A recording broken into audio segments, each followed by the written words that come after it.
Hello, I'm Ed Raby, otherwise known as the Rabbit Atheist, a former pastor turned atheist, and now a compassionate anti-theist. Welcome to my channel. You're free to like or dislike the video as you see fit, so feel free to hit those buttons. Feel free to comment below, and I would appreciate if you would subscribe to the channel so that you can get your notifications at any time. Make sure you hit that notification bell as well, and then you'll get the content as it's released. You're also free to like and share my videos as much as you like. I'm still trying to grow the channel, and it's been kind of a quiet week, but I'm good with it. I still have this very realistic expectation thing that things are going to be slowly built up over time, and it may take a couple years to really see this thing take off. But, in the meantime, you're patient, you do what you got to do. This is part 6 of my series entitled The Ten Commandments Suck. And I've gotten past the original set of Ten Commandments, or what is commonly called the Ten Commandments in Exodus chapter 20. Although the Bible itself never calls this particular set in Exodus 20 the Ten Commandments. Rather, when we start to look at today's passage in Exodus 34, this is the actual set that is called the Ten Commandments by the Bible. And this is something that we need to remember. We need to remember that a lot of our thoughts about the Ten Commandments in the United States, a lot of what the Christian nationalists in the United States think about the Ten Commandments, is based on a cultural thing where our culture has determined that Exodus 20 is the Ten Commandments. But that is not what the Bible says. In fact, if you go to the end of what we call the Ten Commandments in Exodus 20, you can read on a little bit and there's more commandments. There's more than 10. There's a lot of them. But that's what we commonly call the Ten Commandments. Well, now we're going to get into the passage in Exodus 34 that the Bible actually calls the Ten Commandments. And here's the thing about them. They are very different than the one in Exodus 20. And the real problem with that is they're not supposed to be. I want to go to Exodus 34 and verse 1 because this is something that is going to be very interesting, because if we're going to talk about the inerrancy of the Bible, if we're going to talk about how the Bible is consistent and doesn't have a contradiction in it, one of the two greatest contradicting things is this idea of the Ten Commandments being in several places and none of them really line up with each other completely. And the most glaring exception is Exodus 34. And the reason that that's glaring is because God says right at the beginning of the passage that it's not supposed to be this way. Exodus 34, verse 1 says, "Now the Lord said to Moses, cut out for yourself 2 stone tablets like the former ones, and I will write on the tablets the words which were on the former tablets, which you shattered." In other words, what follows is supposed to be a word for word what happened before. Those tablets, those 2 tablets that had the original 10 commandments, what God is saying is we're going to reproduce them. We're going to make them again. Now, here's the problem. When we actually get to where he starts to talk about these commandments, which takes a little bit a while to cut through, because the other problem with this second set of 10 commandments is it's really difficult to decide when it starts and when it ends. We kind of get an idea when it ends because it says this is the 10 commandments. But when you try to find 10, it gets really, really difficult to kind of cut them apart. Now, the story kind of goes on that, Moses goes and does what he's told. He gets the commandments. He heads up Mount Sinai all by himself. He has the 2 stone tablets and he calls upon the name of the Lord, and he, talks about God's compassion and take us as your own possession and that sort of thing. Some stuff that I talked about in the previous video, which I'll link above my head. And earlier, I think I linked the 10 Commandments Suck as a series, so you can look at that from the very beginning if you wish to. But when we get to this part where so we get to this part right here in verse 6. It says, "The Lord passed by in front of him and proclaimed, the Lord God, compassionate and gracious, slow to anger, and abounding in loving kindness and truth, who keeps loving kindness for thousands, who forgives iniquity and transgression and sin, yet by no means leaves the guilty unpunished, visiting the iniquity on the fathers and children and the grandchildren in the third and fourth generations. Moses made haste to bow low toward the earth and worship. He said, I now, if I have found favor in your sight, I pray, let the Lord go among us in our midst, even though the peoples are so obstinate, pardon our iniquity and our sin, and take us as your own possession. I commented last week that this idea that the Israelites were now the possession of God, okay, is very prevalent in the Bible. And it's interesting how God will go on and on several times with the people of Israel and say, hey, I took you out of the house of slavery, out of the house of bondage, out of that place where you were slaves. And guess what? Now I own you. And so is it really liberation to simply move from one master to another? I don't think so. And so this biblical theme of ownership starts out right away again. But now we get into the actual part where it says we're going to start making this covenant again. Now, I want you to remind yourself of what Exodus 20 originally said. You can go back there, find a Bible, flip it open, and then I want to read you what happens here in Exodus 34, the supposed we're going to recopy everything word for word. It says, Then God said, Behold, I am going to make a covenant before all your people, and I will perform miracles which you have not been produced in all the earth, nor among any of the other nations. And all the people among you who live will see the working of the Lord, for it is a fearful thing that I am going to perform with you. Be sure to observe what I am commanding you this day. Behold, I am going to drive out the Amorite before you, and the Canaanite, and the Hittite, and the Perizzite, and the Hivite, and the Jebusite. Watch yourself that you make no covenant with the inhabitants of the land into which you are going, or it will become a snare in your midst. But rather you are to tear down their altars, and smash their sacred pillars, and cut down their Asherim. And you will not worship any other God, for the God whose name is jealous is a jealous God. Otherwise, you might make a covenant with the inhabitants of the land, and they would play the harlot with their gods and sacrifice to their gods, and someone might invite you to eat of his sacrifice. And you might take some of his daughters for your sons, and his daughters might play the harlot with their gods, and cause your sons to also play the harlot with their gods. You shall make for yourself no molten gods.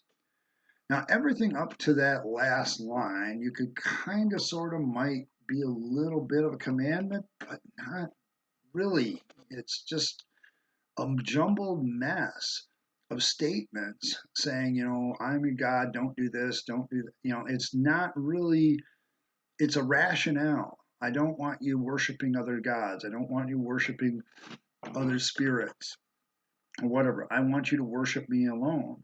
Now, here's a funny thing about this passage.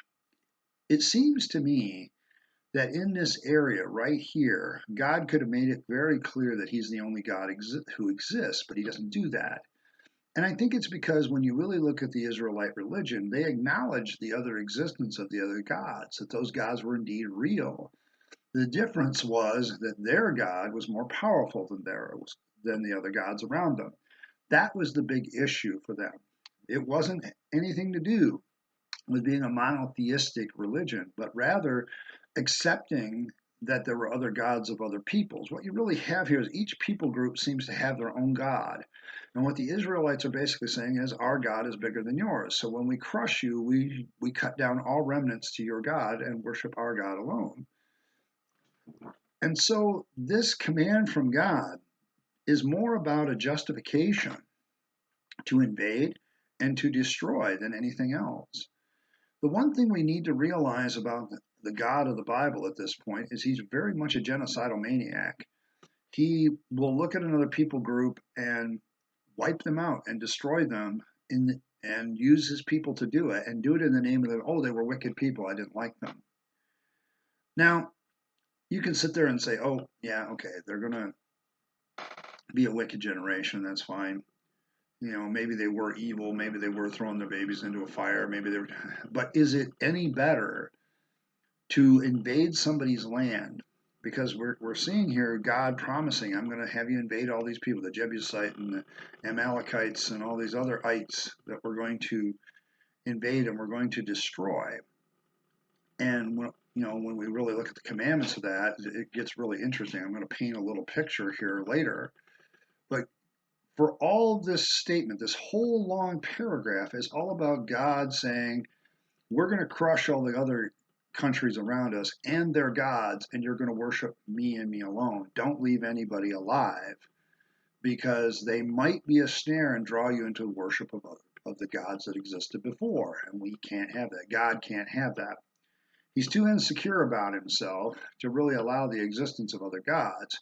Instead of coming forward as a God and saying, this is my demonstration of why I'm the real and only God, instead of laying out an argument, which God certainly should be smart enough to do, is to lay out an argument that nobody can argue with about his existence and why he exists. But he doesn't do that in this passage. He basically does what religious people have done for time immemorial. He isolates the people of God from other influences. It's the first step to really indoctrinating anybody, and it can be as friendly as a smile. You basically separate people away from the system, um, you know, and kind of isolate them and teach them only what you want to teach them. This is how indoctrination takes place, either religious or political or ideological. This is how it happens. This is how the cults of personality begin. You basically don't allow any other influence in people's lives, and that's how you control them. And in the case of the God of the Bible, he starts right out the gate with this idea of controlling his people, of keeping his people away from other gods. Now, there might be some good reasons for this, because some of the other gods are a heck of a lot more fun than this one. The God of the Bible is kind of a totalitarian ass. Okay, he controls a lot of aspects of people's lives. Now, there's a lot of other things he just leaves completely off. But the important parts of keeping power, well, that's a different story. He definitely exercises his right over his possession. And so, therefore, he says, I am jealous, a jealous God. That's my name. Now, it's funny in that particular case, because in almost all the other lists of sins in the Bible, I can't think of one, particularly in the New Testament, that doesn't list jealousy as a sin. And yet here we have God acting in jealousy. I used to hear it all the time. Well, he's God. He can do things that human beings aren't supposed to do. Well, that doesn't make any sense. If jealousy in and of itself is sinful and bad and harmful, which I think in most cases it is, then why would it be allowed by a God who's perfect? And why would a God who is perfect need to be jealous? Jealousy springs from this insecurity that somehow you can't do things and you can't keep things secure.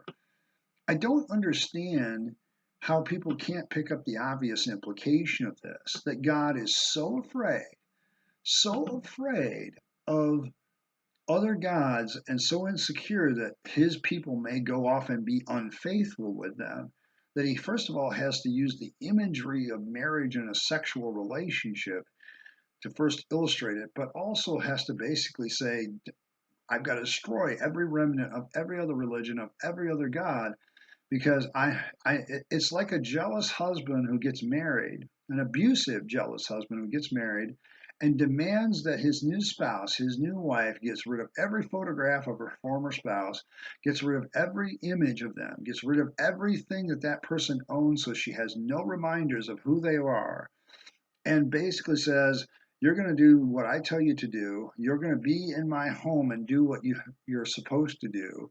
I'm going to rule over you, and you're going to bow and submit to me.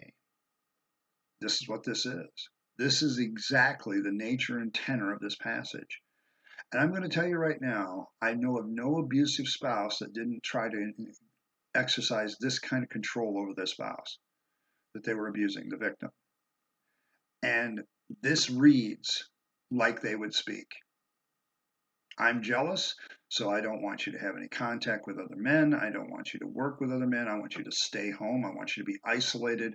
Isolate yourself from the rest of the world. And when I come home, you give yourself and your devotion totally to me. Does this not sound familiar, like an abusive relationship? It absolutely does. And here we have it in the Ten Commandments. Now, I need to get back to my other major point, though. How in the world does this read anything like the original set in Exodus 20? We are so far away from that set now that it's absolutely ridiculous. That we are so far away that they're almost not recognizable to be even the same. The only thing that's really the same is about, how he's going to punish the second, third, fourth generation out, how he's, don't make any molten gods, don't make any images. These are pretty much the same phrases, but the rest of it is completely different. It certainly isn't a word for word recopying what the original set of Ten Commandments said. Not at all. And that's something that needs to be made note of, because if the Bible is inerrant, basically we have God saying, this is what we're going to do, and then he doesn't do it. This is once again more great evidence that the books of Moses are a conglomeration of other traditions from various places, that all these tribes that made up the tribes of Israel and Judah, they ended up coming together in exile, and they took all their mythologies and they took all their things, and Moses himself, I think, is a made up character from several other different mythologies that have a very similar type of hero. And they've taken Moses and they've taken all their traditions and they've globbed it all together. And the reason why we have different sets of Ten Commandments is there might have been multiple sets of them and they were different. And so when they were coming all together and trying to show a unified front to the kings of Babylon and Persia by writing out their mythology, they wanted to show that they were still unified and that they had a unified code of law. But rather than editing it all and making it all make sense and working it together, I think they just included the various traditions. And yeah, that creates a problem because now nothing makes sense. And everybody is just supposed to, well, let's just roll with it and see what happens. Sorry, it just doesn't work that way. So what we have here is first commandment, you shall make for yourself no molten gods. That has a ton of explanation to it. And I'm not even sure that we're even going to get to 10 commandments. We'll see. But we have that one. Verse 18, you shall observe the feast of unleavened bread. For 7 days you are not to eat, you are to eat unleavened bread, as I commanded you at the appointed time of the month of Alib. For the month of Alib you came out of Egypt. Second commandment, keep a festival. What? Say what? I'm not trying to be rude here, but that has nothing to do with the original set of 10 commandments. And this is exalted to the status. Hey, I want you to make sure that you keep a holiday. Make sure you eat a bunch of flatbread. That's important. How the universe came to be, what you can learn on various farming techniques and medical hygiene and stuff like that that would help you have a better society. Nope. Want to make sure that for 7 days you celebrate the Passover unleavened bread feast and that you have no yeast in your bread, because that's what's important. No, it's not. It's not important at all. And if God was more secure about his power as God, such a commandment wouldn't exist. You wouldn't need this. If you're truly interested in a personal relationship with every human being on planet Earth, every relationship would be different. Every command would be different. Every principle would be different. It would reflect the absolute reflection of each individual. But that's not what happens. What we have is this absolutely useless command that says, hey, make sure you celebrate the Passover. That's command number 2, and it's nothing like the original set of commandments still.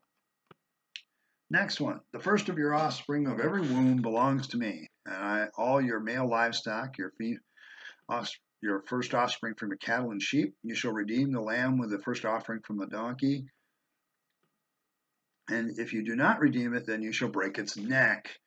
You shall redeem all the firstborn of your sons. None of them shall bear before me empty-handed.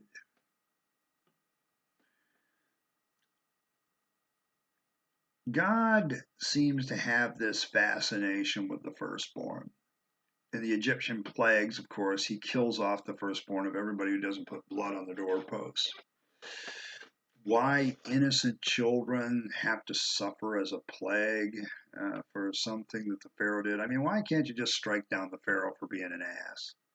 You know, why can't you strike him down for being stubborn? Oh, wait a minute. There are several times that passage says that God himself hardened his heart because he wanted to show himself even more powerful to Pharaoh in the land of Egypt.